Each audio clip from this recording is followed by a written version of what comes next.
Vamos orar. Pai, agora quando nós vamos meditar na sua palavra, nós pedimos que o Senhor possa abrir o nosso entendimento para que nós possamos compreender a sua palavra. Que nós possamos aprender e colocar em prática, Senhor, isso que o Senhor deixou revelado para nós, para a sua glória. Em nome de Jesus, amém. Todos os caminhos levam a Roma. Nós vamos dar sequência ao estudo do livro de Atos. Infelizmente já está chegando no final, né, irmãos? Mas quantas coisas nós aprendemos e estamos aprendendo na exposição deste livro, escrito pelo evangelista Lucas, Atos 25, de 1 a 12.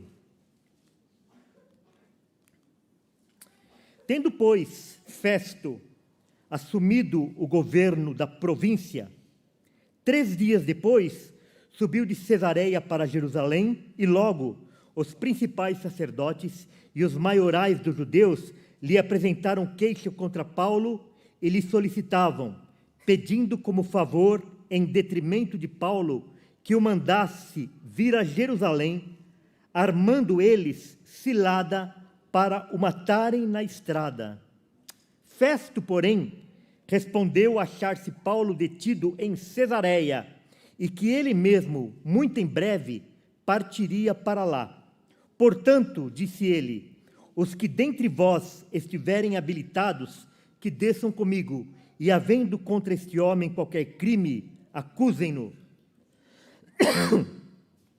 E não se demorando entre eles mais de 8 ou 10 dias, desceu para Cesareia, e no dia seguinte, assentando-se no tribunal, ordenou que Paulo fosse trazido.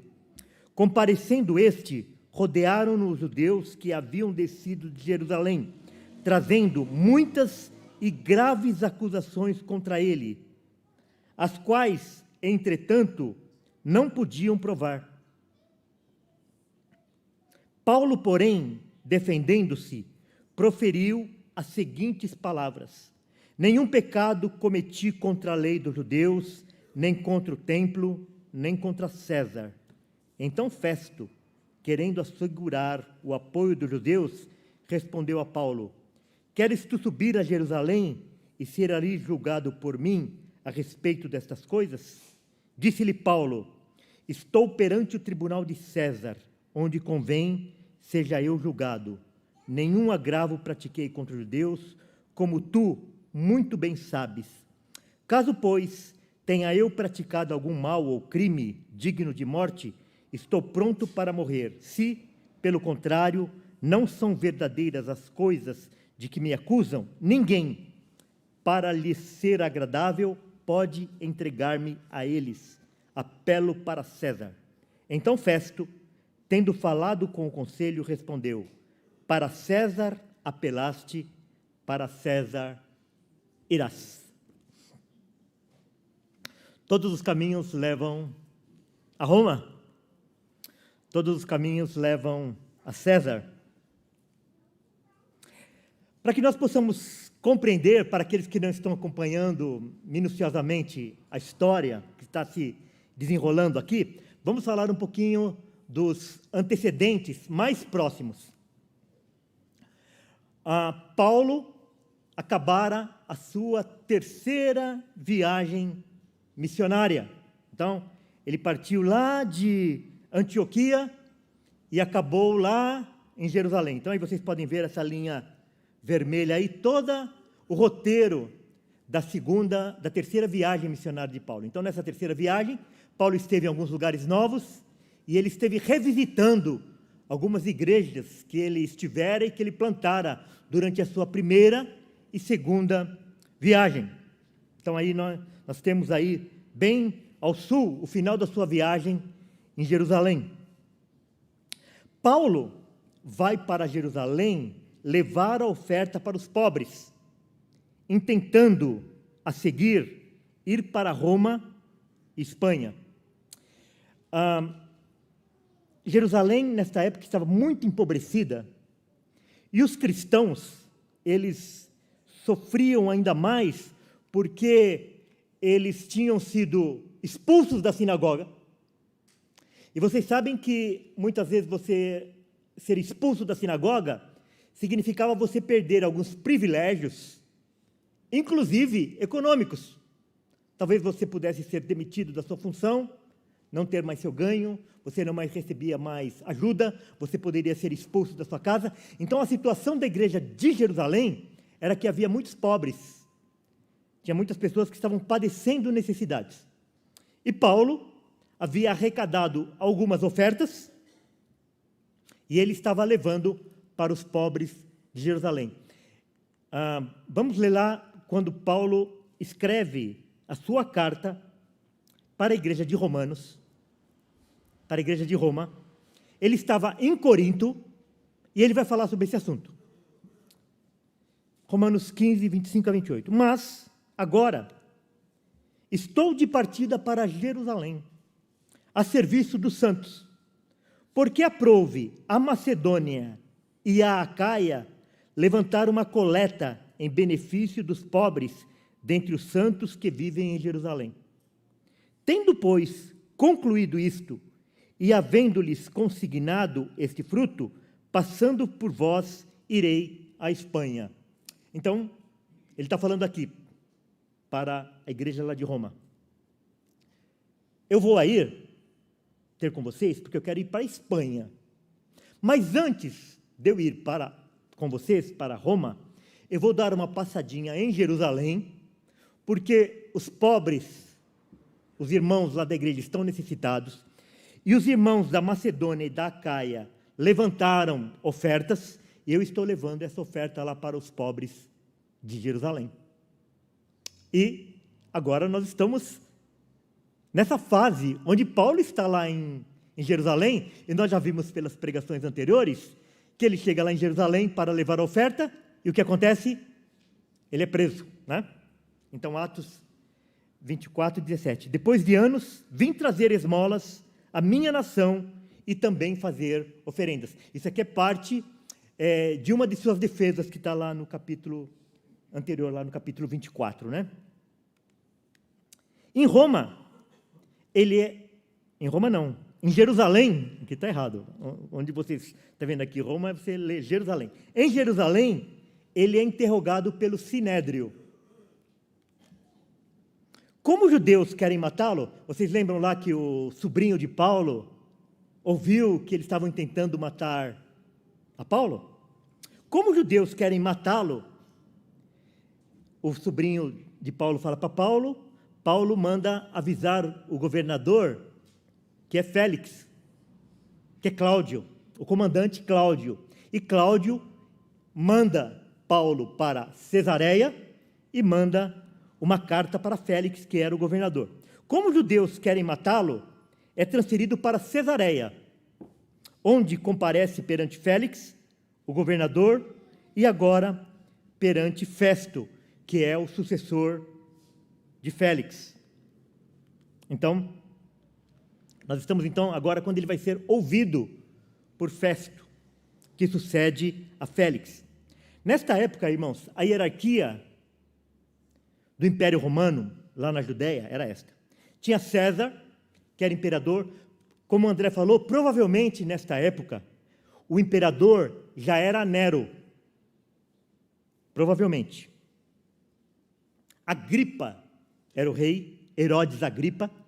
Agripa, ele era neto de Herodes o Grande, que era o Herodes na época do nascimento de Cristo. Então, o Agripa era Herodes Agripa, ele era neto de Herodes o Grande. Festo era o governador da Judéia, e Ananias era o sumo sacerdote, a autoridade local. Então, a autoridade religiosa e política entre os judeus era Ananias. Quando o Nilson pregou, ele falou sobre Ananias, e Paulo fez uma ofensa para ele, sem saber que ele era o sumo sacerdote, né? Qual que era a ofensa? Parede branqueada. Você lembram disso? Né? Parede branqueada. Então, eu ia colocar aqui, Ananias, o parede branqueada, mas aí não. Ele poderia se ofender também e vir puxar minha perna à noite, né? É brincadeira, crianças. Ninguém vem puxar a perna A única pessoa que tem que puxar a perna da gente de manhãzinha cedo é a mamãe e o papai para a gente ir para a escola, né? Só, não tem ninguém mais que vem puxar a perna. Então, Ananias, então, é o parede branqueada, que era o sumo sacerdote. Esse daí é uma representação do Sinédrio. O chefe, o presidente do Sinédrio era o sumo sacerdote. E o Sinédrio, ele era composto de 70 membros, a maior parte deles de fariseus, mas também tinha saduceus, e os saduceus que geralmente eram ali o sumo sacerdote. Então aí é para vocês mais ou menos terem um contexto do que estava acontecendo. Então, o capítulo 24, lá no final, ele vai dizer então que Festo, ele sucede a Félix. Félix então deixou Paulo preso para fazer uma média lá com os judeus durante 2 anos, esperando ali o julgamento. Tendo, pois, Festo assumido o governo da província, 3 dias depois, subiu de Cesareia para Jerusalém. Então, de novo, falar um pouquinho de geografia. Qualquer local que você esteja na Judéia, para você ir para Jerusalém, você sobe.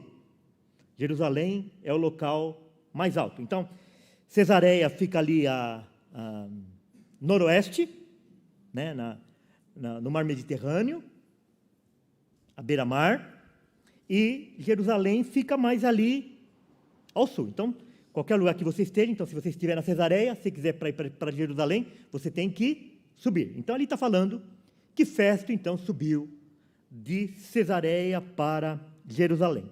E logo, os principais sacerdotes e os maiorais dos judeus lhe apresentaram queixa contra Paulo e lhe solicitavam, pedindo como favor, em detrimento de Paulo, que o mandasse vir a Jerusalém, armando eles cilada para o matarem na estrada. Quer dizer, irmãos, passou 2 anos, eles já tinham feito a mesma coisa lá com Félix. E o ódio era tanto que 2 anos não foram capazes de arrefecer o ânimo deles. Continuaram com aquele ódio saindo pelos poros. E assim que Festo tomou posse, assumiu o governo e compareceu lá em Jerusalém, lá foram eles lá fazer fofoca. As irmãs não estão aprendendo aí a língua é fogo? Isso aqui é um bom exemplo, né? Eles foram lá fazer fofoca a respeito de Paulo, por inveja, por ciúmes.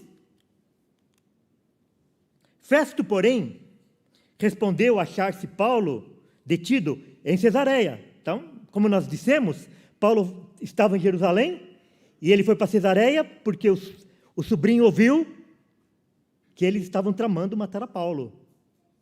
Então, Cláudio, que era o comandante lá, do batalhão lá, pegou e mandou Paulo para Cesareia.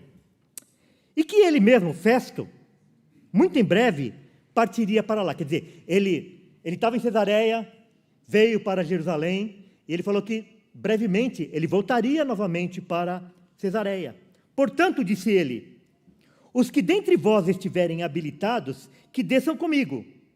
E havendo contra este homem qualquer crime, acusam-no. Quer dizer, olha, eu vou voltar para Cesareia, Paulo está preso lá, e vocês, aqueles que tiverem alguma coisa contra Paulo, desçam comigo e apresentem a sua acusação lá em Cesareia.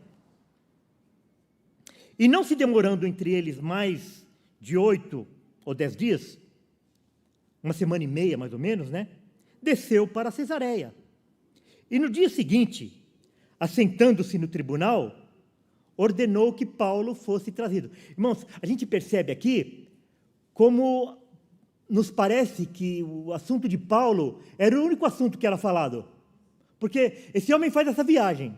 Não tinha automóvel, não tinha avião, isso daí era feito em carruagem, em lombo de animal, e ele faz essa viagem de Jerusalém até Cesareia, que não é perto, e no dia seguinte já chama Paulo para comparecer.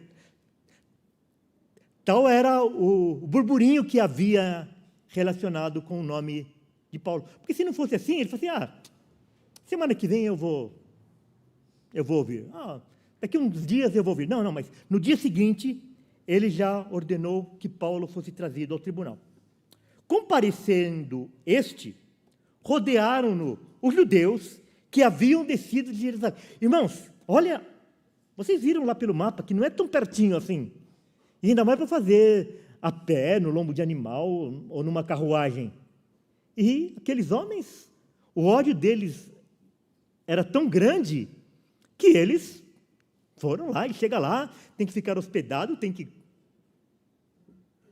se alimentar, tem gasto e tal, mas aqueles homens, movidos pelo ódio, estavam dispostos a isso.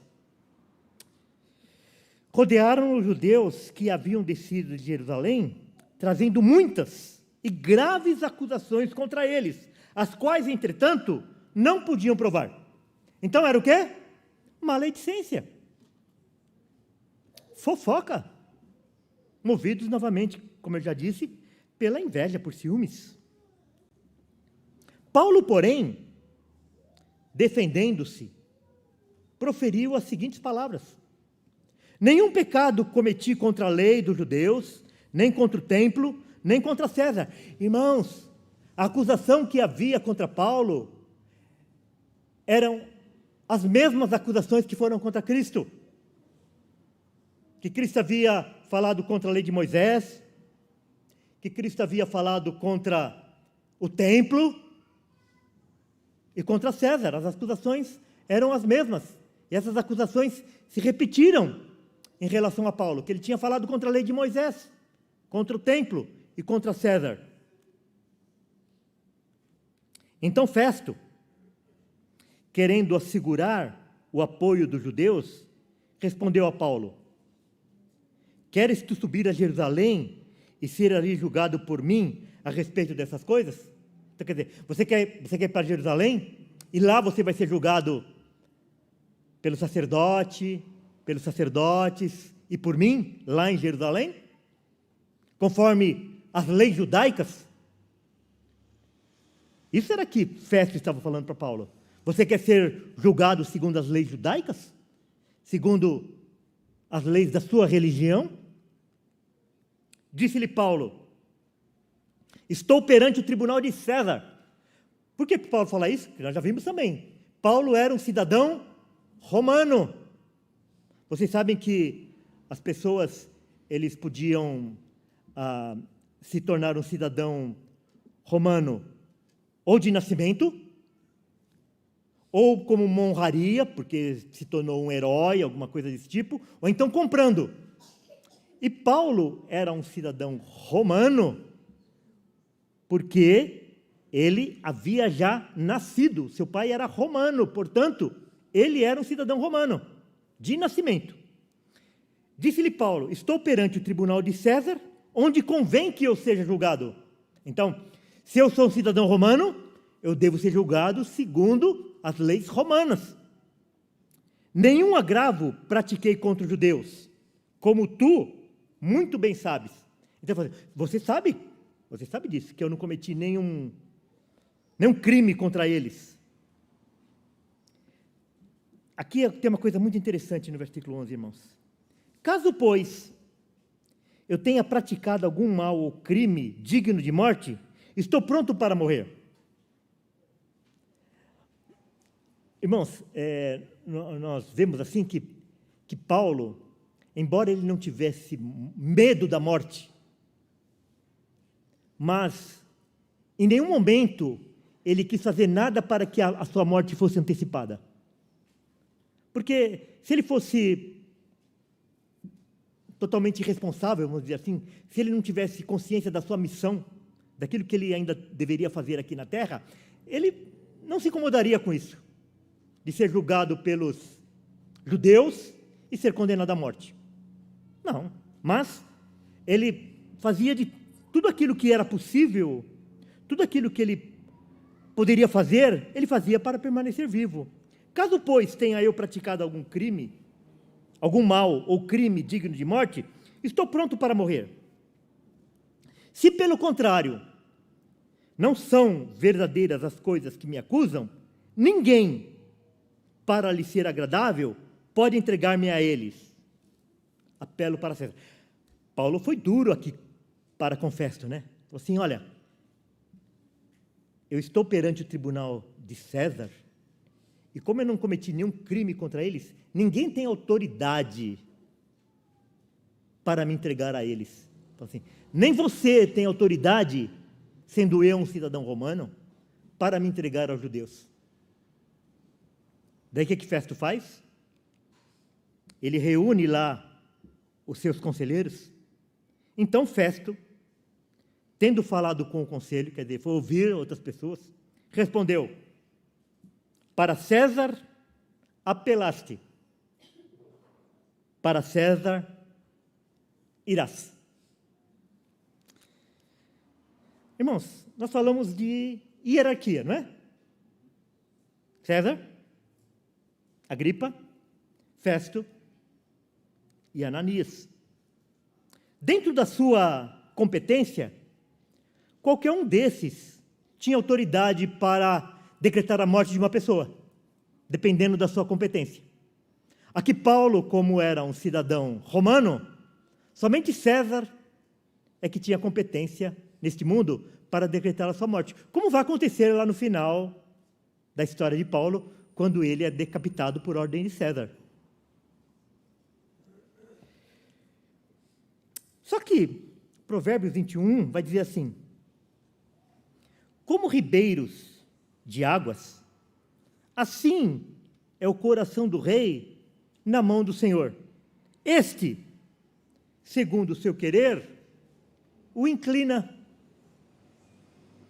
Então, embora os homens tenham autoridade, César tinha autoridade, Agripa tinha autoridade, Ananias tinha autoridade, Festo tinha autoridade. Na verdade, o destino da vida de Paulo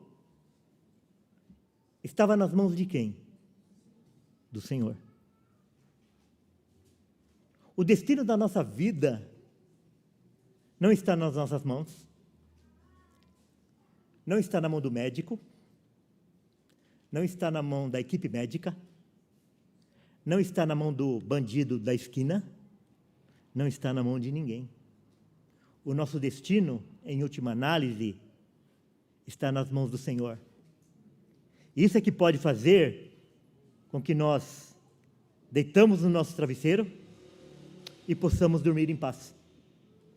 Como ribeiros de águas, assim é o coração do rei na mão do Senhor. Este, segundo o seu querer, o inclina. Quer dizer, o rei decide segundo aquilo que Deus determinou. Lembra da história de Faraó? Quem que dirigia os caminhos de Faraó, endurecendo seu coração? Era o Senhor. Daniel 4, 34 e 35. Uma oração de Nabucodonosor. Mas ao fim daqueles dias, eu, Nabucodonosor, levantei os olhos ao céu, tornou-me a vir o entendimento, e eu bendisse o Altíssimo, e louvei, e glorifiquei ao que vive para sempre, cujo domínio é sempre eterno, e cujo reino é de geração em geração. Todos os moradores da terra são por ele reputados em nada. E segundo a sua vontade, ele opera com o exército do céu e os moradores da terra. Não há quem lhe possa deter a mão, nem lhe dizer: que fazes? Irmãos, isso é um rei pagão falando isso. É um rei pagão falando isso. E às vezes, nós temos dificuldade em entender isso. De que Deus, segundo o seu querer, Ele move os exércitos da terra e os exércitos do céu para cumprir a sua vontade. E ninguém pode dizer isso. Que fazes? Por que o Senhor está fazendo isso? Não há quem lhe possa deter a mão, nem lhe dizer: que fazes? Todos os caminhos levam a Roma. Qual a origem dessa expressão?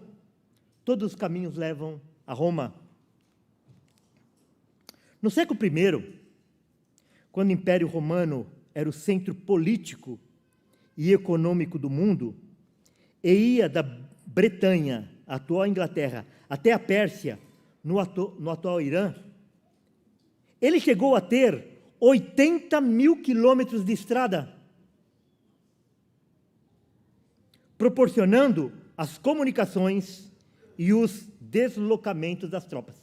É lógico que quando a gente fala em estrada, nós não podemos pensar em estradas como as de hoje, mas eram estradas que proporcionavam, então, as comunicações para que aquelas pessoas que iam levar recado, que iam levar comunicado, eles pudessem, então, ir de um lugar para o outro, e para que as tropas romanas também pudessem se movimentar. Então, todo o Império Romano era servido por essas estradas. Só que, como todos esses caminhos iam para Roma, o contrário também é verdade. De Roma, você poderia ir para todos esses lugares. Aí está um mapa. Irmãos, quando a gente pensa em Roma do primeiro século, a gente não pode pensar em Roma na época da Idade Média, lá com o Vaticano e com a Igreja Católica sendo o centro. Nem existia nessa época ainda. A Igreja Cristã estava nascendo lá ainda. Não existia o Papa lá. Lá era o centro do Império Romano ainda. Ok? Então, esse daí é mais ou menos um mapa das estradas romanas. Então, irmãos, Roma era como se fosse o megafone do mundo. Tudo o que acontecia ali em Roma se espalhava por todo o Império Romano, através desses emissários, dessas pessoas que iam levar as notícias, e também através do exército romano e de outras pessoas que se deslocavam por outros motivos, até comerciais.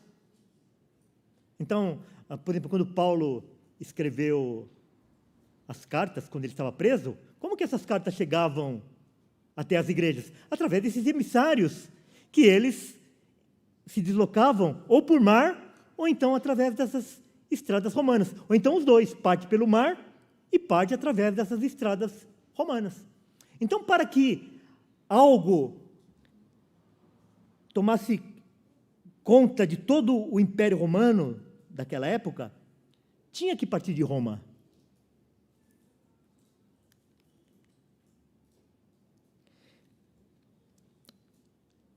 Irmãos, Jesus fala assim, João, vai falar assim, o Evangelho de João, capítulo 1, versículo 12. Ele veio para os que era seu, mas os seus não receberam. Mas todos quanto o receberam, deu-lhes o poder de serem feitos filhos de Deus. Todos esses que receberam, quem eram? Eram os gentios, éramos nós. E o Evangelho nasceu aonde? O Evangelho nasceu ali, na Judéia, no meio dos pescadores, que não representava nada no mundo. Era uma nação tribal, desprezada. Então, para que aquelas promessas do Senhor em relação aos gentios, aqui, Isaías 49, 22, por exemplo, assim diz o Senhor Deus, 700 anos antes de Cristo, eis que levantarei a mão para as nações, e ante os povos arvorarei a minha bandeira. Eles trarão os teus filhos nos braços, e as tuas filhas serão levadas sobre os ombros. Então, no Antigo Testamento, há inúmeras promessas a respeito dos gentios, a respeito de nós. E para que o Evangelho pudesse se expandir, e essa promessa fosse cumprida, qual o meio que Deus utilizou? Que o Evangelho chegasse até Roma, e de lá, o Evangelho se espalhasse por todo o mundo, e chegasse à Inglaterra, e fosse para Nova Inglaterra, para os Estados Unidos, e dos Estados Unidos viesse para o Brasil, e no Brasil chegasse até nós. Percebe? Quando nós estamos falando da estrada de Roma, aonde que ia? Não ia para a Inglaterra? Até o Irã? O Evangelho chegou até a Inglaterra. E da Inglaterra atravessou o mar, foi para os Estados Unidos, e dos Estados Unidos veio para o Brasil. E no Brasil chegou até mim, chegou até você. Percebe que nada foge do controle de Deus? Atos 8, 28. Tomai, pois, conhecimento de que esta salvação de Deus foi enviada aos gentios, e eles a ouvirão. E qual foi o instrumento que Deus usou para isso? Para o começo de tudo isso? Paulo foi injustiçado. Paulo foi preso. Paulo queria passear em Roma. Também. Mas ele foi levado preso para Roma. Para quê? Para que lá ele escrevesse cartas que abençoam a igreja até hoje. Nós já falamos inúmeras vezes isso. Foi quando Festo envia Paulo para Roma. E lá ele vai ficar preso, injustamente. Mas lá ele não fica chorando. Ele não fica murmurando. Ele não fica perguntando para Deus por que eu estou aqui. Por que eu estou sofrendo essa injustiça. Paulo tinha uma missão a ser cumprida. E ele sabia que Deus estava no controle de todas as coisas. E lá ele escreve a carta para a igreja de Éfeso, de Filipos, de Colossos. Escreve a carta para Filemão, preso. Cartas que anunciam o Evangelho aos gentios até os dias de hoje. E anunciou o Evangelho durante esses 2000 anos. Deus usando a vida de Paulo até hoje. Um homem que foi preso injustamente. Um homem que foi acusado injustamente. No final de sua carreira, Paulo escrevendo para Timóteo, 2 Timóteo 4,17. Mas o Senhor me assistiu e me revestiu de forças, para que, por meu intermédio, a pregação fosse plenamente cumprida, e todos os gentios a ouvissem. Você ouviu o Evangelho? Você é gentil ou você é judeu? Você é gentil. Então, quando Paulo fala assim, e todos os gentios a ouvissem, ele está falando aqui, profetizando, né, irmãos? Que nós ouviríamos o Evangelho através daquilo que Deus fez na vida de Paulo. E que, em princípio, foi algo desagradável, porque ele perdeu a sua liberdade. Ele foi acusado injustamente. Ele foi processado injustamente. Ele foi condenado injustamente. E, por final, ele morreu injustamente. Mas estava fora do controle de Deus? De forma nenhuma. Então, Deus usa essas coisas terríveis, essas coisas desagradáveis, para que o seu propósito seja cumprido. E no final, o que ele vai falar? Cumpri, combati o bom combate. Encerrei a carreira, mas guardei a fé. Esse homem, um homem como nós, mas que tinha muito clara a missão que Deus havia proposto na sua vida, de anunciar a Cristo em todas e quaisquer circunstâncias. E nós agradecemos a Deus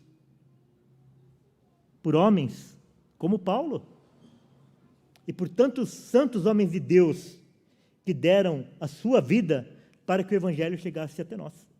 Senão, irmãos, nós seríamos pagãos, servindo deuses que não são deuses, deuses de pedra, deuses de madeira, adorando a chuva, adorando os astros, o trovão. Não era isso que os habitantes dessa terra faziam antes da chegada do Evangelho aqui? E você não vê pessoas servindo esses deuses até nos dias de hoje? mas Deus abriu os nossos olhos. E todos os gentios a ouvissem, mas o Senhor me assistiu e me revestiu de forças, para que por meu intermédio a pregação fosse plenamente cumprida, e todos os gentios a ouvissem, e fui libertado da boca do leão. Deus não estava, Paulo tinha claro aqui, ele não estava na mão de Nero. Esse leão aqui, provavelmente, ele está se referindo a Nero, que era chamado de leão, né? E fui libertado da boca do leão. Paulo sabia que a sua morte estava próxima, que dali a alguns dias, algumas semanas, ele seria morto. Mas ele tinha plena consciência de que a vida dele estava 100% nas mãos de Deus. Para encerrar, irmãos, eu não sei se todos, a maioria de vocês sabem aqui, mas nem todos, né? Os mais novos não sabem. A nossa igreja aqui em São Paulo, ela foi fundada basicamente por pessoas que eram da igreja lá de São Bernardo, lá da borda do campo. E quando nós resolvemos plantar a igreja reformada, nós resolvemos ir para São Paulo. Para nós seria muito mais cômodo ter ficado lá no ABC, porque mais perto de casa,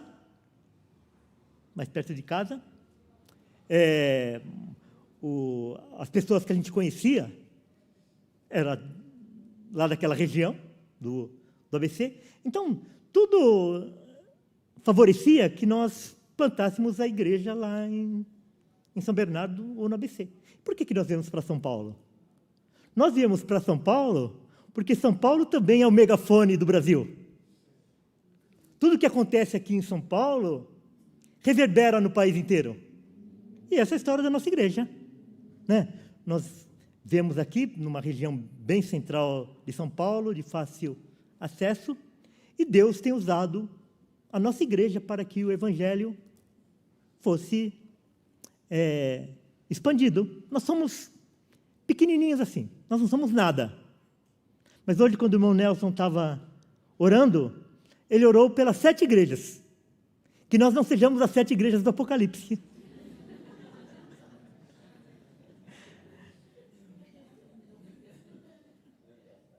Mas que nós sejamos achados fiéis, cada um de nós. Combati o bom combate, acabei a carreira e guardei a fé. Amém, irmãos? Ai, ai. Vamos orar. Obrigado, Senhor, pela Tua palavra. Porque a Sua palavra, Senhor, traz esses exemplos de homens tão abnegados. Homens que eram falhos, pecadores, inseguros, assim como cada um de nós. Mas que o Senhor possa nos dar a mesma fé que o Senhor deu para esses homens, Senhor. Nós não temos capacidade, a fé não é algo que é volitivo, a fé é algo que vem do Senhor. Por isso que o Senhor possa nos revestir, Senhor, dessa fé. Que os nossos olhos possam estar na eternidade, na soberania do Senhor, em Cristo, para que na hora da nossa partida, no último suspiro, nós possamos olhar para Cristo, para a sua obra, e nós possamos partir em segurança, para a sua glória. Em nome de Jesus, amém.